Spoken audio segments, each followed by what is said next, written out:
been gracious enough. He introduced me at the brewery that we were in Meredith earlier. And General Bolduc was going to come, and General Bolduc is one of our fine law enforcement officers. By the way, give it up for our law enforcement.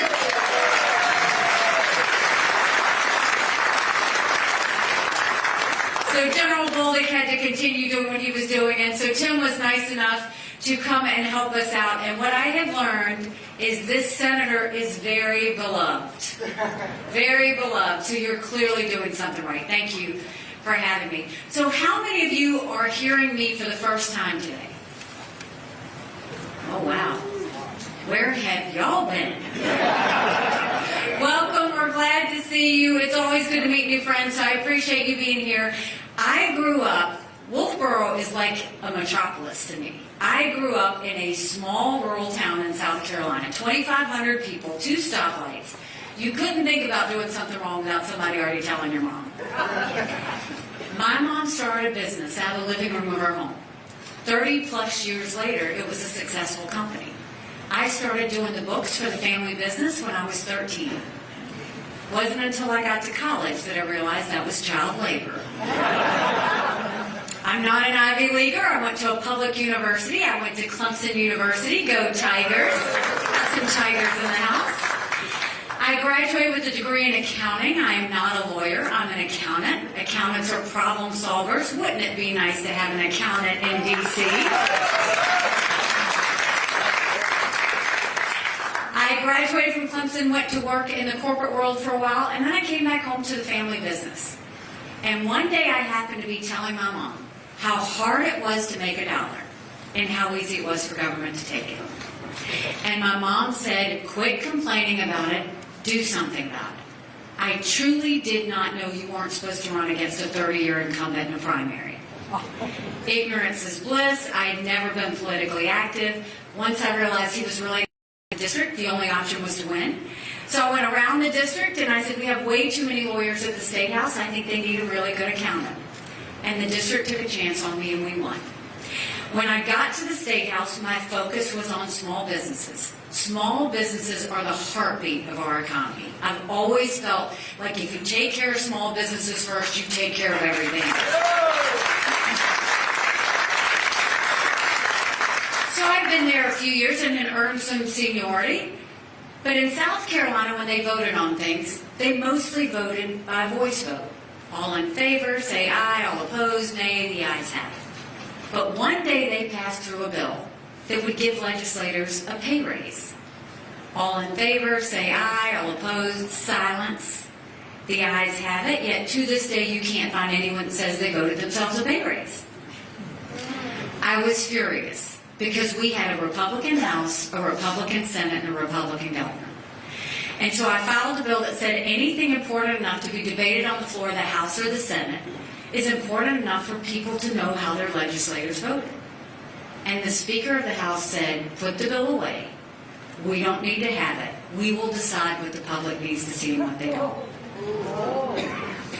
Long story short, when I didn't put the bill away, they stripped me of everything.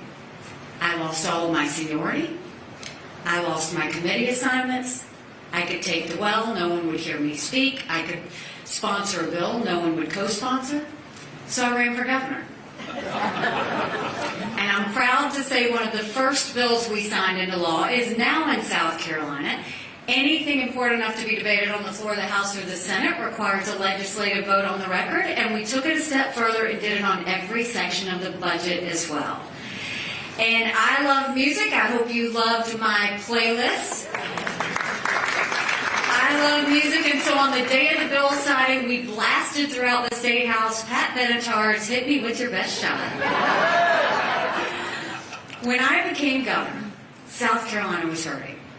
We had 11% unemployment. We had thousands of people on welfare, and South Carolina was the butt of the jokes.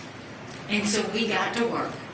By the time I left, we were building planes with Boeing. We were building more BMWs than any place in the world. We brought in Mercedes-Benz. We brought in Volvo. We had 5 international tire companies, and they were referring to us as the beast of the Southeast, which I love. We acknowledged the truth. We said if you've got to show picture ID to buy Sudafed, if you've got to show picture ID to get on a plane, you should have to show picture ID to protect the integrity of the election process. And we passed voter ID in South Carolina.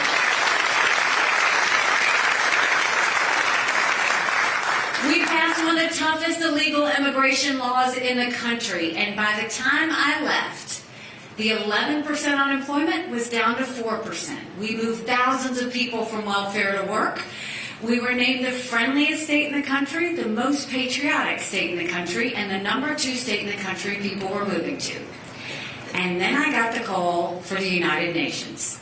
And my honest answer was, I don't even know what the UN does. I just know everybody hates it. And I wasn't wrong about that.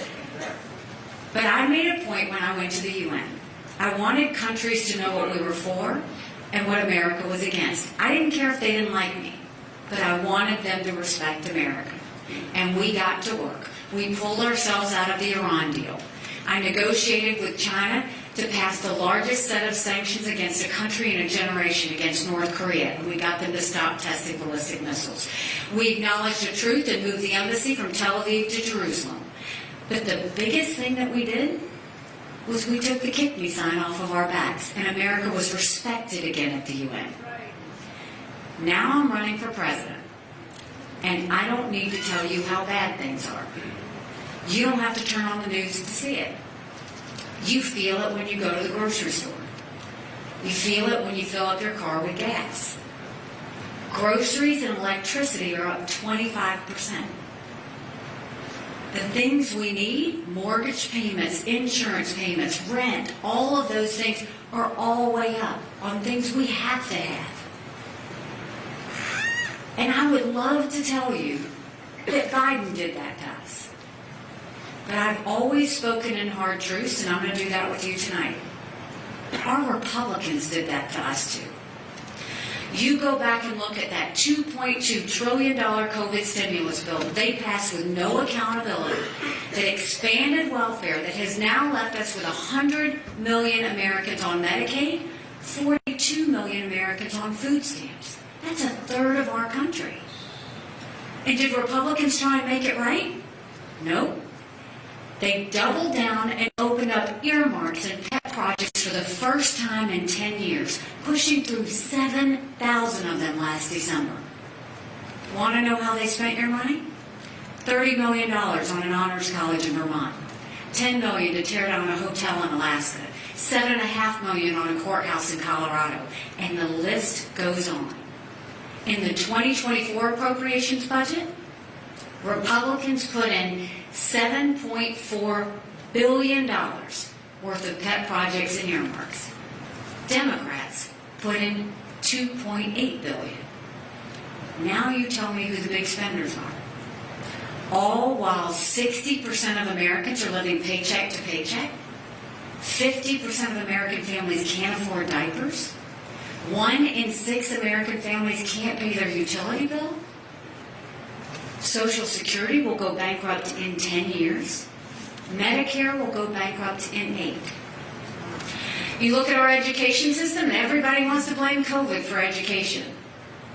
We had problems with education before COVID. Do you know right now in America, only 29% of 8th graders in our country are proficient in reading?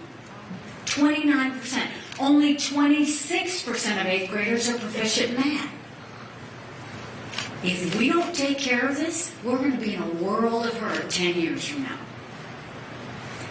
Then you look at the situation on the border.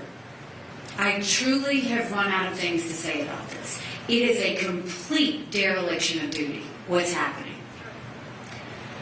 I've actually been to the border, and I didn't pull a Kamala, go and come back. I went 400 miles down that border. You're not ready for what I saw. Mounds of clothes, mounds of shoes, paraphernalia, rape areas that the women and girls have to walk through. When you get up in the morning, you get your coffee and you watch the news. When these ranchers get up in the morning, they get their coffee and they go see if anybody died crossing the fence. They pick up whatever little kids were left behind and turn them over to Border Patrol. When I met with multiple sheriffs, They said before 7 a.m. they round up whatever illegal immigrants they can find. They turn them over to Border Patrol. Border Patrol documents them and releases them until their court date years from now. And when I asked Border Patrol about their job, they said, "You want to know what we do? We're glorified babysitters. They don't let us do our job." 7 million illegal immigrants have crossed the southern border. That doesn't even count the northern border. Almost 250,000 have crossed the northern border. We had enough fentanyl cross the border last year that would kill every single American. Number one cause of death for adults 18 to 45? Fentanyl. And don't think for a second China doesn't know what they're doing when they send it over. And then my parents raised me to take care of those who take care of you. I'm going to ask you for taking care of those who take care of us. Right now in America, 33,000 of our veterans are homeless, that we know of. 1 in 3 veterans suffers from PTSD or thoughts of suicide. We lose 22 heroes a day to suicide. If a veteran needs a doctor's appointment, on average, it takes them 29 days. Why 29 days? Because on the 30th day, they can go to the doctor or hospital of their choice. So midway through the 29 days, they get a call to reschedule. And the clock starts all over again. It is shameful how we treat our veterans. So that's a lot of bad, right? It's hard to find anything good. Any one of those things could have been handled by Congress. But what has Congress done for you lately? Nothing. Don't you think it's finally time we had term limits in D.C.?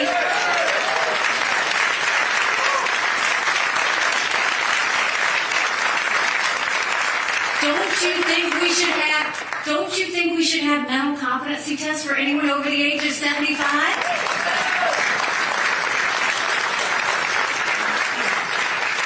And I'm not being disrespectful when I say that. We all know 75-year-olds that can run circles around us. And then we know Joe Biden. Right now, the Senate is the most privileged nursing home in the country. The reason why I'm saying that, I don't care if you do it for 50 and up. These are people making decisions on our national security. These are people making decisions on the future of our economy. We need to know they're at the top of their game. But now I'm going to tell you what I told South Carolinians when I became governor. No more whining. No more complaining. Now we get to work. How do we fix it? When it comes to the economy, we start by clawing back the $500 billion of unspent COVID dollars that are still out there. Instead of 87,000 IRS agents going after middle America, let's go after the hundreds of billions of dollars of COVID fraud. 1 out of every $7 was fraudulent. If 8% of our budget is interest, quit borrowing. Cut up the credit cards. You have to balance a budget every day. I had to balance a budget as governor. Why is Congress the only group that refuses to balance a budget? We'll stop the spending, we'll stop the borrowing, we'll eliminate the earmarks, and I will veto any spending bill that doesn't take us back to pre-COVID levels. That will save us trillions. The next thing is we have to let the middle class breathe. Right now in America, the rich are getting richer and the poor are getting poorer, and the middle class is going away. We will start by making sure we eliminate the federal gas and diesel tax in this country. We will cut taxes on the middle class and simplify those brackets. We will make the small business tax cuts permanent. They made the corporate tax cuts permanent, but they made the small business tax cuts temporary. We will make them permanent because small businesses are the heartbeat of America. And then we'll focus on, I know, being a governor, presidents only meet with their governors once a year. I will meet with our governors once a quarter, Republican and Democrat, with the sole focus of getting all the federal programs we can and sending them down to the states. that will reduce the size of the federal government, but it will empower people on the ground. Think welfare, think healthcare, think education, all of those things, if suddenly you had control of it instead of some bureaucrats in D.C. That's when we'll start to get our economy back on track. When it comes to schools, we knew in South Carolina if a child couldn't read by 3rd grade, they were 4 times less likely to graduate high school. So we brought in their parents. We did reading remediation programs, and we set them up for success. We have to do that all over this country, or we're going to be in a world of hurt if we've got a bunch of kids that can't read. We've got to quit pushing them forward, and we've got to start holding them back and getting them reading again.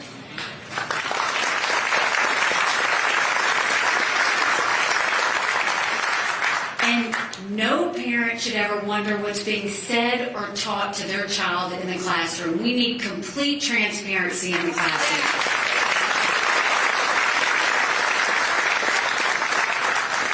As parents, we've got one job, and that's to get our kids right. That's why parents need to be able to decide which school their kids go to. Every child deserves a good education, regardless of where they're born and raised. We have got to stop educating kids based on a zip code and start letting their parents be more involved. And then let's build things in America again. Let's put vocational classes back into our high schools.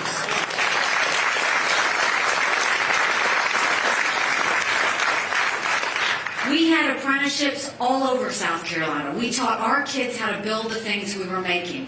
When you do that, you get our kids invested in our economy before they even finish. And it gives them opportunities that they didn't know they had. Let's do that across the country and get them invested. And as a point of personal privilege, for all you girl dads out there and all you strong moms out there, it's important that we raise strong girls. Strong girls become strong women. Strong women become strong leaders. None of that happens if you have biological boys playing in women's sports. We've got to stop that.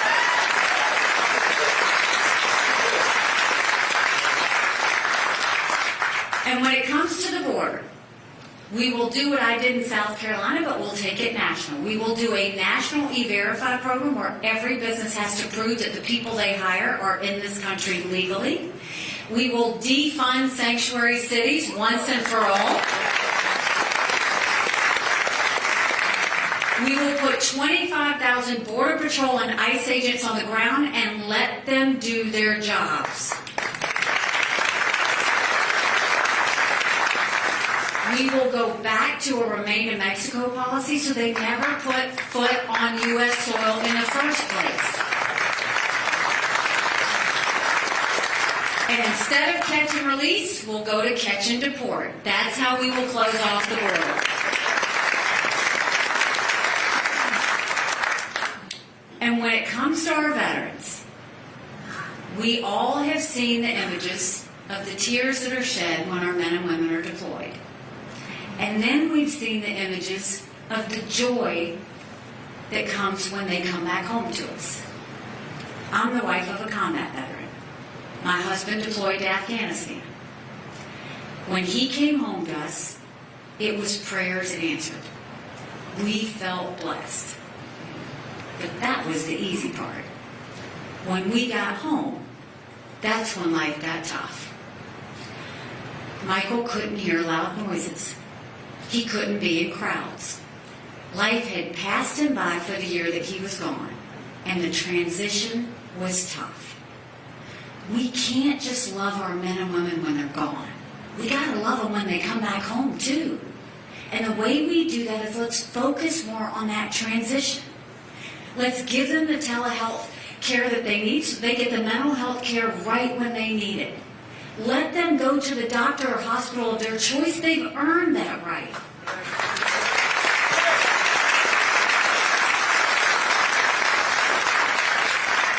And the way I think we deal with veterans' health care is pretty simple. I think every member of Congress should have to get their health care from the VA. And you watch how fast that gets fixed.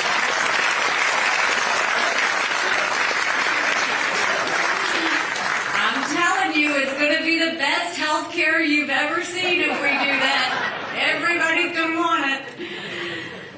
So we have the answers. We know what we need to do on the domestic side. Now let's talk about national security.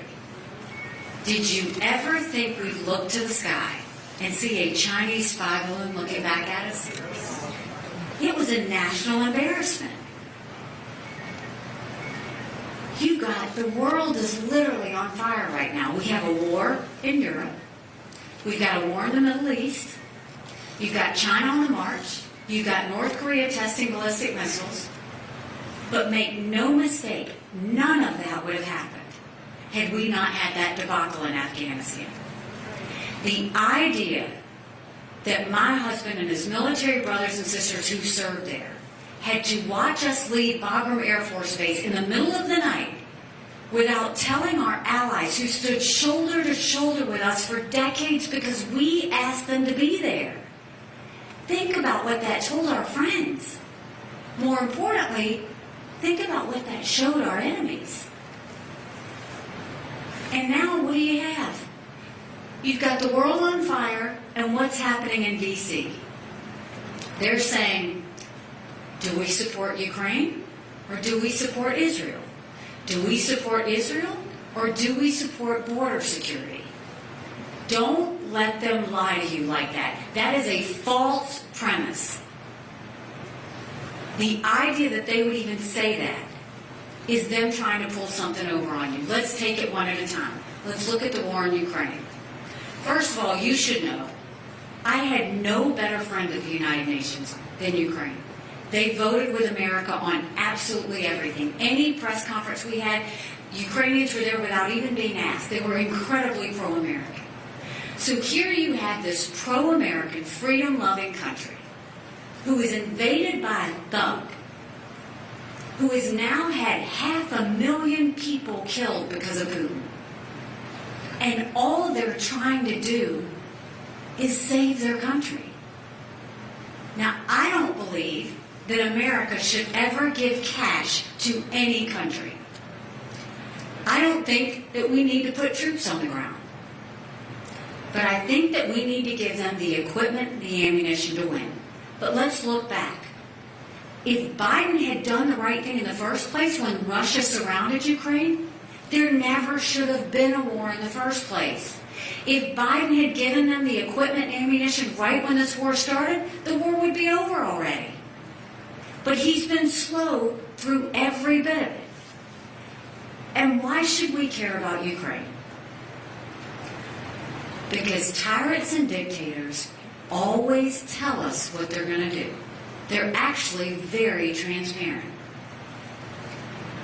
China said they were going to take Hong Kong. They did. Russia said they were going to invade Ukraine. We watched them. China said Taiwan is next. We better believe them. Russia said after Ukraine, Poland and the Baltics are next. Those are NATO countries, and then we are at war. We are trying to prevent war. It should always be about prevention. Always. So to prevent war, Ukraine has to win. And don't ever forget, a win for Russia is a win for China. They named themselves unlimited partners. If we were to just support Ukraine to the level that we have now, that only costs us 3.5% of our national defense budget. 3.5%. That's it. The Europeans have actually put in more than us, and they should. It's their neighborhood. Now let's go to Israel. I'm haunted by what happened October 7th. And the reason I'm haunted is because 5 years ago, I gave a speech to the world at the United Nations and told them that we knew there were maps. And these maps belonged to Hamas. And it showed that if they could get past that barrier, this is how they were going to kill as many Jews as fast as they could before they got stopped. And it happened. And you think about what happened. This wasn't just killings. This was torture. They beheaded people. They burned babies alive. They raped those girls at that concert, and when they dragged their bodies through the streets of Gaza, what did they say? Death to Israel, death to America. There would be no Hamas without Iran. There would be no Hezbollah without Iran. There would be no Houthis without Iran. Those proxies that are shooting our military men and women in Syria and Iraq, all because of Iran. But this has never been a scenario where Israel needs America. It's always been that America needs Israel. Israel's the tip of the spear when it comes to defeating terrorism. They always have been. They're a bright spot in a tough neighborhood. That's why we have to care about Israel. Because God help us, if we don't do this right, we got to get it right. So if you look now at the Israel situation, if we were to support Ukraine, and if we were to support Israel, that's 5% of our national defense budget. Now, border security should be priority number one.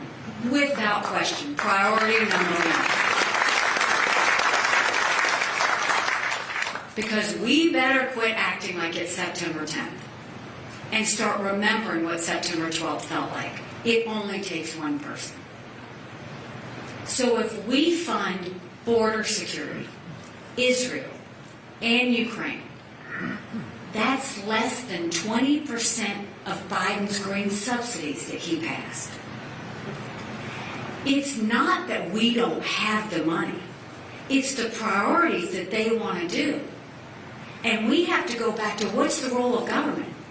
Government was intended to secure the rights and freedoms of the people. It was never intended to be all things to all people. We should only be focused and make our priorities on national security, whatever it takes to keep Americans safe. And America should never be so arrogant to think we don't need friends. Because on September 12th, we needed a lot of friends, and they were there. And to get friends, you got to be a friend. Now let's talk about our number one national security threat, China.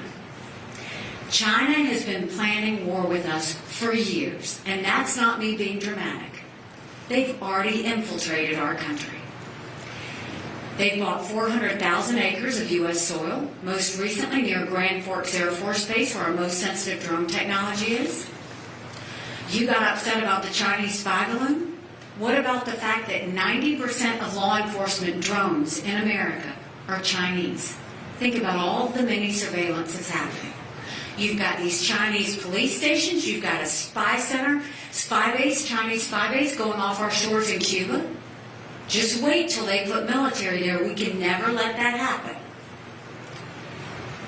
If you look at the fact that they continue, there's certain technologies that China uses to build up their military and threaten America. The Biden administration approved 70% of those requests last year.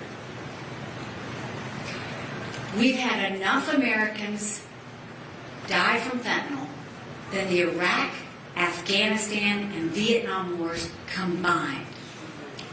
We lost 75,000 Americans just last year. And China's building up their military at a scary pace. They now have 500 nuclear warheads. That's 100 more than they had last year. They have the largest naval fleet in the world. They have 270 ships. They'll have 400 ships in 2 years. We won't even have 350 ships in 2 decades. They have 370 ships. I'm sorry if I said 270. We won't even have that in 2 decades. They're doing artificial intelligence. They're doing cyber. They're doing space. They've developed hypersonic missiles. We've barely gotten started. And now China's the leading developer of neurostrike weapons. Weapons engineered to change the brain activity of military commanders and segments of the population. That's who we're dealing with. So don't let Biden and Yellen tell you that China is a competitor.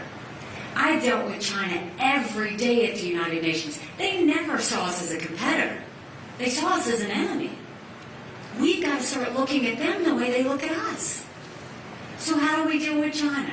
The first thing you do is you stop selling any U.S. soil to them, and we take back every bit of that land they've already purchased.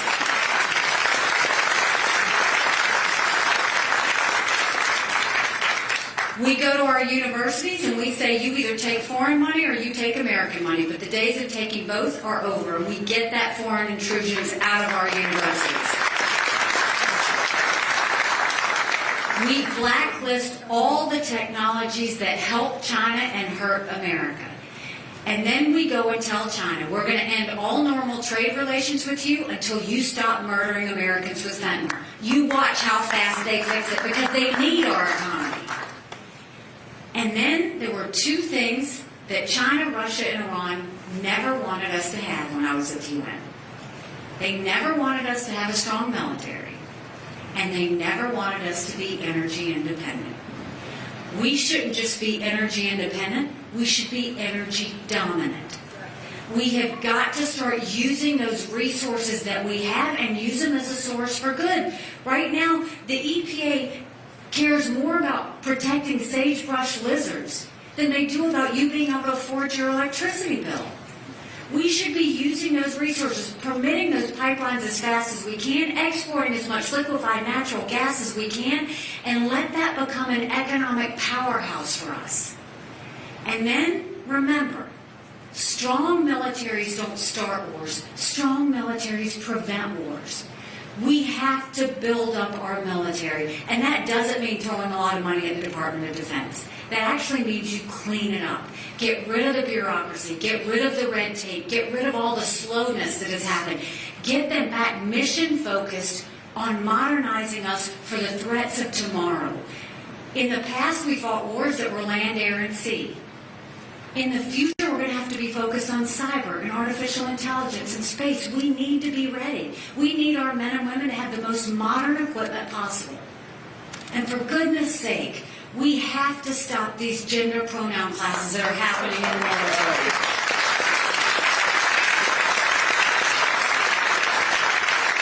It's demoralizing to our men and women. Let's get it back on track. Let's get them focused. When we do those things, countries will know American strength is back. And think about this. Why is it that the Taiwanese wanted America and the West to support Ukraine? Because they knew if Ukraine wins, China won't invade Taiwan. Why is it that the Ukrainians want America and the West to support Israel? Because they know if Iran wins, Russia wins. You have to connect the dots on this. There is an unholy alliance between China, Russia, and Iran. They are all bound together in their hatred for America. If we are going to defeat one, you have to be willing to take on all. And the way we do that is for America to be strong. Stop being reactionary to them and start letting them know what we expect of them. That's when they will start to get back on track. So we have the answers. We know what we need to do domestically. We know what we need to do from a foreign policy standpoint. But the first thing we have to stop is this national self-loathing that has taken over our country. The idea that they say America's bad or rotten or racist. I was elected the first female minority governor in history. America's not racist, we're blessed. Our kids need to know to love America. They need to be saying the Pledge of Allegiance when they start school every day.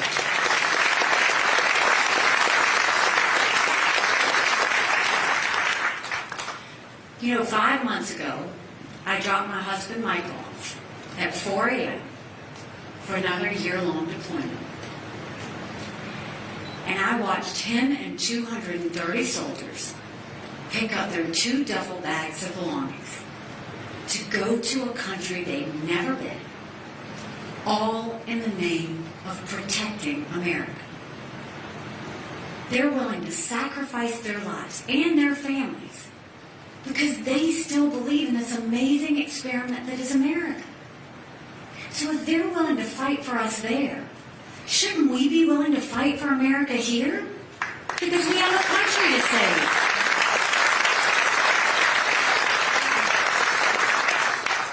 But in order to do that, we have to acknowledge some hard truths. Republicans have lost the last 7 out of 8 popular votes for president. That's nothing to be proud of. We should want to win the majority of Americans. And the only way we're going to do that is if we leave the negativity and the baggage of the past and we go with a new generational leader. Another hard truth. I think President Trump was the right president at the right time. I was proud to serve America in his administration. I agree with a lot of his policies. But rightly or wrongly, chaos follows him. You know I'm right. Chaos follows him. And with our country this divided and the world on fire the way it is, we can't be living in chaos through this. Because there's one thing that is for sure. A vote for Joe Biden is a vote for Kamala Harris, and we cannot survive a President Kamala Harris.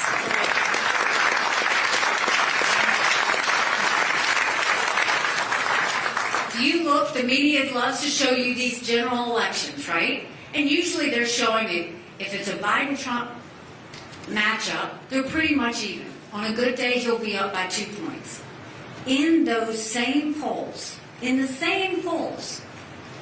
I beat Biden by 10 to 13 points.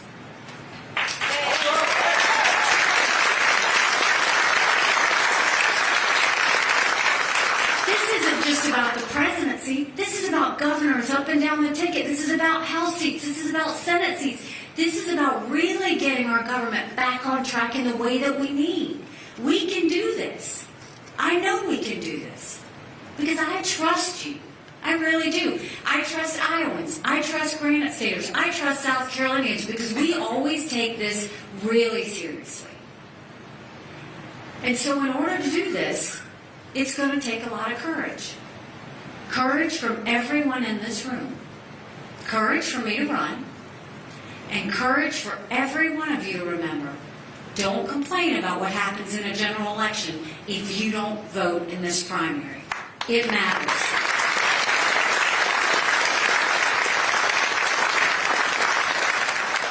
When I announced, someone asked me why I was running. And I said, you know, my parents came here 50 years ago to an America that was strong and proud and full of opportunities. I want them to know that country again. I'm doing this for my husband, Michael, and his military brothers and sisters. They need to know their sacrifice matters. They need to know that we love our country. I'm doing this for my daughter who just got married, and I saw how hard it was for her and her husband to buy a home. And I'm doing this for my son, who's a senior in college. And I am tired of watching him write papers of things he doesn't believe in just to get an A. That's not us. That's not America. And for the first time, 81% of Americans don't think their kids are going to live as good of a life as we have. We can't be okay with that. I'm not okay with that. We do have a country to save. But I'll tell you this. If you join with me in this fight, I promise you that our best days are yet to come. Thank you very much. God bless you. I appreciate it. Thank you. Thank you so much. Thank you. Thank you very much.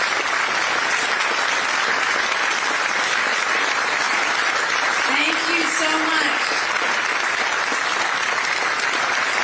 Y'all sure do know how to make a Southern girl feel good, and I appreciate that. So you were nice enough to listen to me. Now we're going to turn the mics on you. We're going to answer some questions.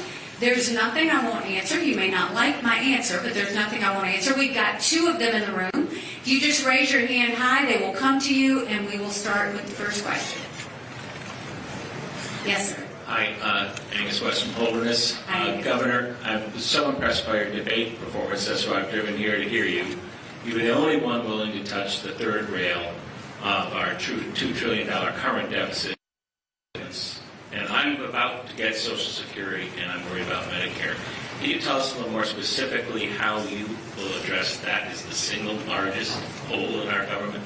Yes, and thank you for being here. You know, every other candidate, amazingly, has said they're not going to touch entitlements. That may make you feel good today, but that means they're going to go into office and leave with that bankrupt. 10 years for Social Security, 8 years for Medicare. The hard truth is we have to do entitlement reform. But you should not worry about what that looks like, because America should always keep her promises. That doesn't mean touching any of you.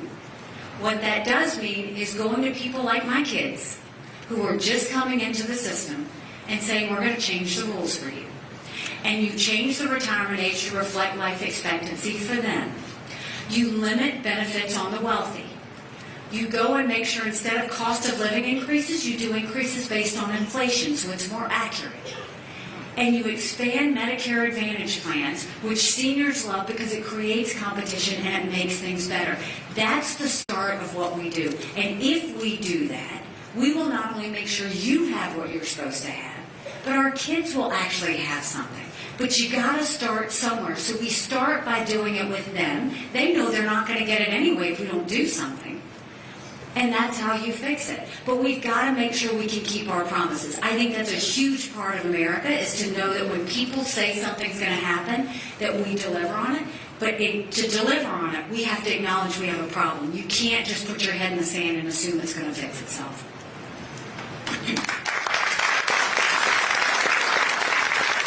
Yes, ma'am. The school choice, would you elaborate on that for me? Sure. So first of all, do you know since COVID that homeschooling has multiplied 5 times? And the majority of them have been African American, because they didn't want their kids in the schools that were there, and there was no other place to go but to go to homeschooling. What we want is, if you do school choice, it basically is parent control over where their kids go. You go and you let, if it's a charter school that they want to go to, if they want to homeschool, if they want to go to the public school, if they want to go to the religious school, you let the child go where the parent thinks the child will best succeed. That's the key. The second thing is, when it comes to education, my son-in-law is a 5th grade teacher. God bless these teachers, because right now, you look at what they're doing to these teachers. They expect these teachers to be the guidance counselor, the nurse, the pastor, the parent, and everything in between. And, oh, by the way, teach to this test. You can't keep doing that to teachers.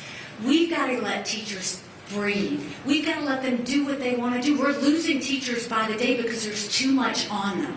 When you go and you allow parents to have that choice, one, they get their student in the place that they'll thrive. But 2, then we focus on how do we build up our schools so they're focused on the right things. Reading, math, science, history, the arts. Those are the things that they should be focused on. Kids, I've always thought that America was at her best when we were focused on faith, family, and country. You know, you think about when you were growing up. When we were growing up, our parents raised us to be responsible individuals. Our parents did that. You went to church, and you learned your faith and your conscience. Schools taught you what it meant to be successful. That's the way it's supposed to be. We need to go back to the basics. Everything has become complicated. And the reason it's become complicated is because mission focus has been lost in everything. We've got a mission. The mission is to educate kids. That's it. It's not to parent kids. It's not to think you know better than parents. It's to just teach our kids what they need to learn. And so if we put in choice in there, we're really allowing for better options for parents and their kids, but we're also allowing us to focus more on those schools so that they get back to the basics of what they're supposed to be doing in the school in the first place. Thank you. Yes, sir.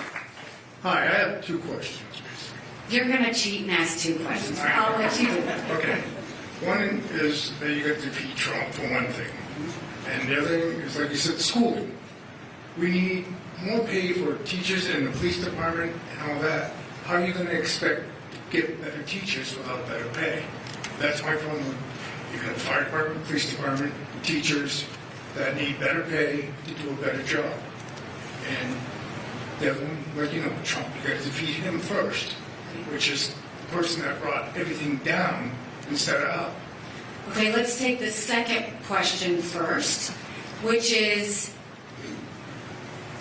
look, I think the country saw what happened when they decided they wanted to defund the police.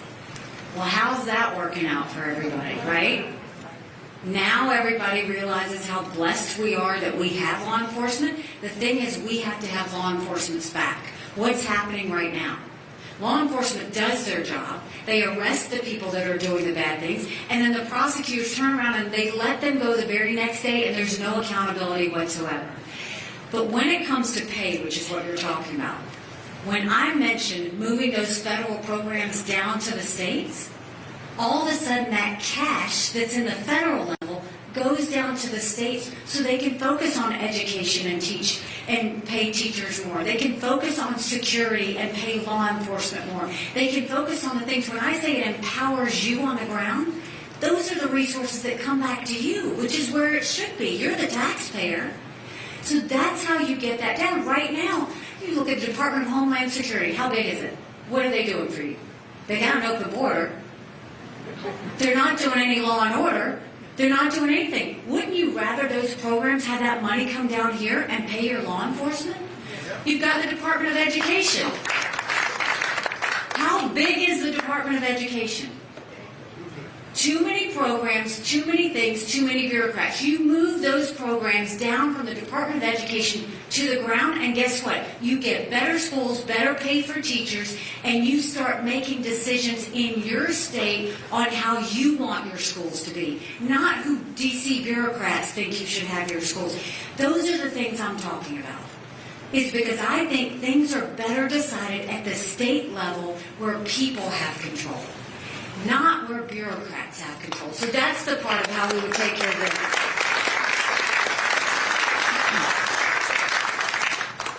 So how do I defeat Trump? So it sounds like to me you're watching too much news. I'm just saying. So, you know, this is a thing. I had a great working relationship with President Trump. And everybody wants to know, how'd you get out of there without a tweet?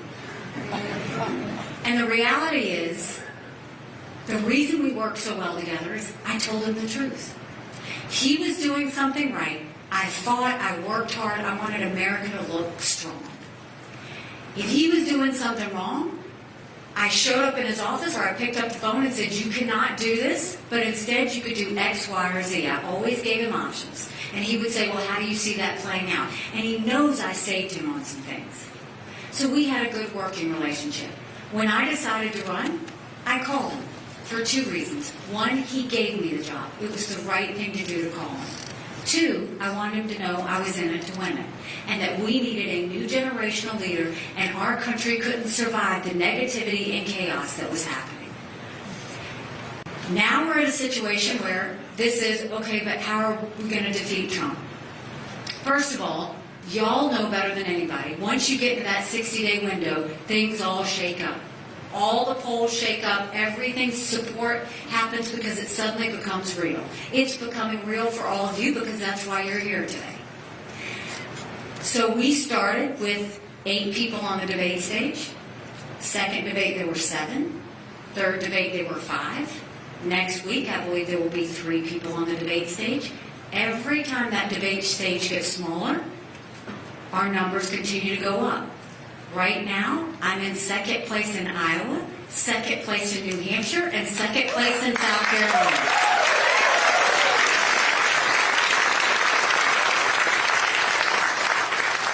I just have one more fella I got to catch up to. So the way we'll do this is, I think we got 3 or 4 people that will go into Iowa.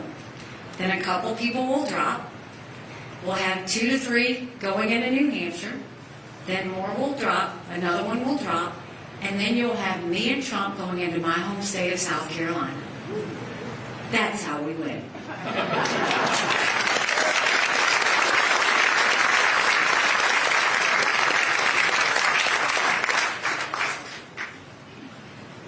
He doesn't want to give you the microphone in case you run away with it. I don't blame him. So I only have one question, but I'm also going to cheat. Okay. I want to make a quick comment and thank you for your words on the veterans. We think it's despicable that Congress ends up with better benefits than the people at risk of life. Absolutely. So my question is on fiscal responsibility. The fact that you've shared with us your career path and accounting background, in my opinion, gives you a lot of credibility. Unfortunately, though, the last four presidents have said a lot of things about fiscal responsibility, and when you really look at the bottom line, number 43, 44, 45, and especially 46 have completely failed. You've got good ideas, but how are you as number 47 going to bring them home? You know, and you mentioned the last four presidents. I mean, they increased our debt 40%. I mean, under President Trump, it was $8 trillion alone. And Biden's just out of control. And all of the Republicans and Democrats helped all of them spend like that, which we all are suffering because of. It's not what I say, it's what I've done. So when I became governor of South Carolina, and this is what I will do as president, I looked at it as, let's control what I can control first. So the first thing I did was I went to every agency and replaced the head of every agency, whether they were doing a good job or not, because I wanted to freshen it up. The second thing I did is I sent people into every one of our agencies to clean it up. Get rid of old regs, get rid of bureaucracy, get rid of problem children, which if you've ever dealt with government or bureaucracy, there's a lot there. In some cases, we tweaked agencies. In other cases, we gutted agencies. Then I went and had them start doing 90-day, they had to start doing 90-day check marks. They had to prove every 90 days that they were hitting their benchmarks like they were supposed to. That's the accountant me. I wanted them to show the taxpayers' return on investment. That got them mission focused on what they were supposed to be doing instead of all these programs that don't apply. And then I knew that agencies were spending because they were worried they weren't going to have the same amount of money the next year if they didn't spend it all. So I put all of their spending online for everybody to see. And then I incentivized them to give money back to the taxpayers. And then they started to compete, and magic happened. You have to get them back in that mode. So when I did that first, it set the tone for the legislature, which I needed to go have them tackle it next. Now, keep in mind, when I became governor, I was the first female governor. I was the youngest governor in the country. The average age of those legislators, when they were elected, I was 7 years old. So here they think, here's this young kid that's come in, and oh my God, she's a girl. But by me setting the tone in the beginning, I did my work. Now it was their turn. And then I gave them a couple of things that were easier to pass so that they could remember what it was like to win again. And then we got into harder issues, kind of like as a mom. You always kind of, work at it like it's, and then we got them into harder things. And then all of a sudden, it felt good to win for the state again. We have to go back to that process. That's the main thing. And we have to go back to the respect of a taxpayer dollar. For too long, it feels like every one of us is working for government. It needs to be where government's working for the people again. And in order to do that, I will do it first and set the tone, and then the tone at the top matters. And you can look at my governorship in South Carolina. That I was never afraid to go against my own party on spending when I needed to. I called out whoever was doing anything wrong and made sure every ounce of it was transparent for the taxpayer to see. That's what I promise we'll do. And you don't need any more talking. DC talks too much. You need results. Let's get results driven again. I think we can do that. That's part of why I want to make sure I meet with governors every quarter. Let's get states moving again. Let's get everybody moving again. It'll be good for our pride. It'll be good for patriotism, and it'll be good for us to get us back on track so that we can show a strong America again.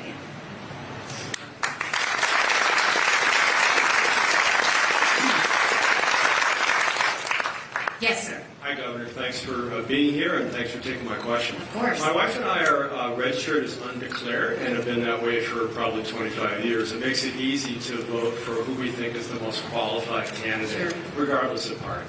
And next September, when the primary hits, we plan to pull a Republican ballot and vote for you. Yay! But there's one thing that really concerns us, and I'm hoping that you'll address it. Okay. On the debate stage, in one of the most recent debates, the question was asked, if Trump were the nominee, would you vote for him? And you said yes.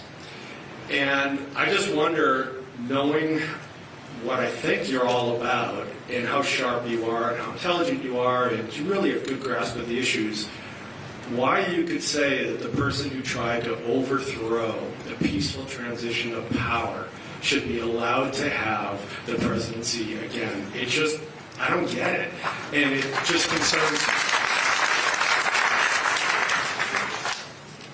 me. The one thing you'll see about me is I'm just going to tell you the truth, whatever it is, because I think that you deserve it, and two, I think that it just works better that way. Life is easier when you tell the truth. I will give President Trump credit where I think he deserves credit. I will call him out where I think he deserves to be called out. I think that he allowed this out-of-control spending that our kids are never going to forgive us for. I'll call him out on that.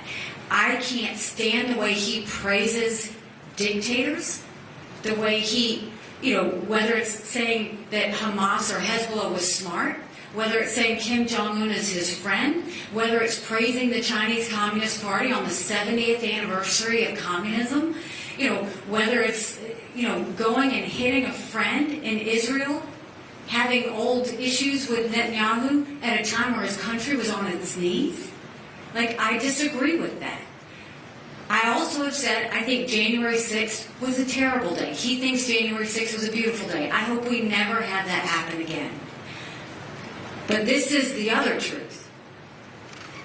I do not want a President Kamala Harris. We can't survive a President Kamala Harris.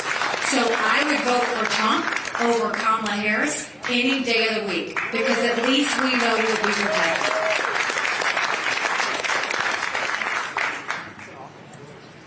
It is an awful choice, right? That's why if you just vote for me, we'll take care of the whole thing. That's it. This will be the last one. All right, make it a great one. Anyway, thank you for coming tonight. Thank you. I think you've done you say a lot of good things, and especially your attitude is just great. I think we need that. That leads me to my question. To pass legislation, you will be one of 3 votes. And those other 2 votes, we all know, is a bit dysfunctional these days, where they're so focused on the other party as opposed to the American people. How do you get them refocused to work for the American people? It's a great question, because right now, if you look at what's happening in D.C., if someone puts down a piece of legislation, everybody wants to know whose it is before they decide whether to support it, right? That's how you know we've hit rock bottom. And so what I will tell you is what I learned along the way. Maybe, you go back to my childhood. So when I grew up in that small rural town, we were the only Indian family. And we weren't white enough to be white, we weren't black enough to be black. They didn't know who we were, what we were, while we were there. But when I would get teased on the playground, my mom would always say, your job is not to show them how you're different. Your job is to show them how you're similar. And so it's amazing how that lesson on the playground played out throughout my life, whether it was in the corporate world, whether it was as governor, whether it was as ambassador, that if you first talk about what you have in common, people let their guard down. And then you could go and tackle the solution. So I'll give you an example. I don't know if y'all remember that horrific shooting we had in Charleston at Mother Emanuel Church. It was on the heels of Ferguson, where we had seen riots on TV constantly due to racism. We had 12 people do what so many people in South Carolina do on a Wednesday night. They went to Bible study. And on that day, someone else showed up. He didn't look like them, he didn't act like them, he didn't sound like them. They didn't call the cops. They didn't throw him out. But instead, they pulled up a chair and they prayed with him for an hour. And when they bowed their heads in that last prayer, he began to shoot. These were people like Ethel Lance, who she lost her daughter 2 years prior to breast cancer and had a broken heart. But she'd go around Mother Emanuel Church singing, "One day at a time, sweet Jesus. That's all I ask of you. Give me the strength every day to do what I have to do." Our youngest victim, Tywanza Sanders, had just graduated college. But on that night, he stood in front of the murderer and shielded his 87-year-old great Aunt Susie and looked at the killer and said, "You don't have to do this. We mean no harm to you." Or it was people like Cynthia Hurd, whose life motto was just to be kinder than necessary. That's who these people were. And when this happened, it was the first time we had a shooting in a place of worship. The national media flew in, in an unbelievable mass, wanting to talk about racism, wanting to talk about guns, wanting to talk about death penalty. And I strong-armed them and said, "We are not doing this right now. There will be a time and place we can talk about all those things. But right now we have 9 bodies we need to lay to rest." I didn't have that luxury because 2 days later, the killer's manifesto came out and he was draped in the Confederate flag. The Confederate flag is a very personal issue in South Carolina. It had been on the top of the State House, and then they had a compromise in 2000, and it put it right in front of the State House.